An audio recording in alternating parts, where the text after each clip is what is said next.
Hello बच्चों, let's see the question.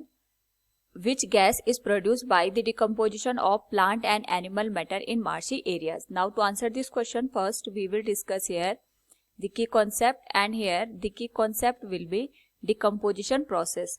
तो जब हम बात करते हैं यहाँ पे डिकम्पोजिशन की, तो जब हमारे पास कोई भी कॉम्प्लेक्स मटेरियल होता है वो किसी रिएक्शन के बाद यहाँ पे लाइट मटेरियल में कन्वर्ट हो जाता है, तो इस पूरी प्रोसेस को हम यहाँ पे डिकम्पोजिशन का नाम देते हैं. डिकम्पोजिशन का ही मतलब होता है यहाँ पे जो कॉम्प्लेक्स मटेरियल होता है उसको ब्रेक डाउन करके जो हमारे पास यहाँ पे लाइट मटेरियल होता है उसमें कन्वर्ट करना.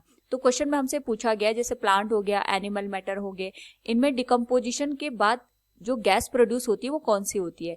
तो जो हमारे पास यहाँ पे प्लांट हो गया या फिर हम बात करते हैं यहाँ पे एनिमल की, तो ये लिविंग ऑर्गेनिज्म होते हैं और लिविंग ऑर्गेनिज्म में हमारे पास यहाँ पे ऑर्गेनिक मैटर पाए जाते हैं. तो जो ऑर्गेनिक मैटर होते हैं, अगर हम इसको यहाँ पे मार्सी एरिया की बात कर रहे हैं तो यहाँ मार्सी एरिया में हमारे पास जो ऑक्सीजन होता है इसका अमाउंट कम होता है.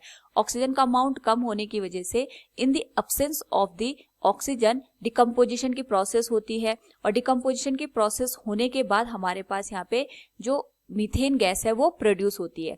तो जो भी हमारे पास मार्शी एरियाज होते हैं उनमें जब भी ऑर्गेनिक मैटर यहाँ पे डिकम्पोज होता है तो डिफरेंट टाइप का ये हमारे पास एक तरीके से जो लाइट मटेरियल्स होते हैं उनमें कन्वर्ट हो जाते हैं.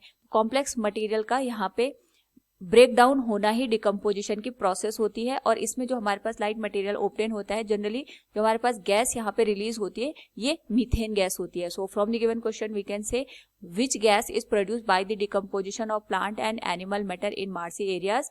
That will be CH4 or methane gas. Hope all you understood it. Thank you and best of luck.